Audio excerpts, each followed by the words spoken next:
O, tatanungin natin si ate, anong tipo mong lalaki? Ano po, matangkad. Maputi, syempre may itim na ako eh.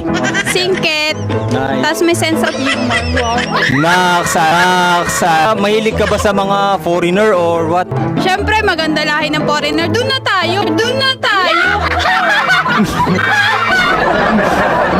Anong klaseng foreigner? Maraming foreigner kasi. Anong lahi? Russian tayo. Ah, Russian. Para malaki. Huy!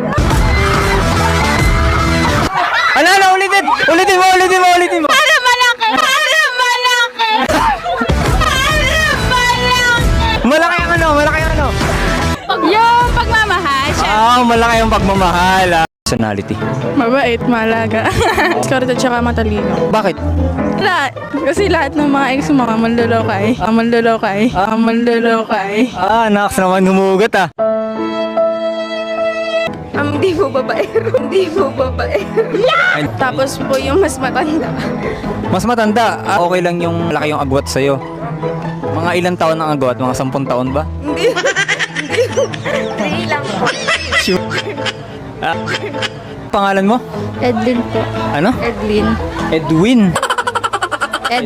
Edlin. Para akala ko pang lalaki yung name niya. So, magpakilala ka muna ng pangalan mo. Ako po si Rosane Ayla Costales. Medyo hindi ko doon naiintindihan yun. Ang bilis mo magsalita. Parang itchy ka yata, ano?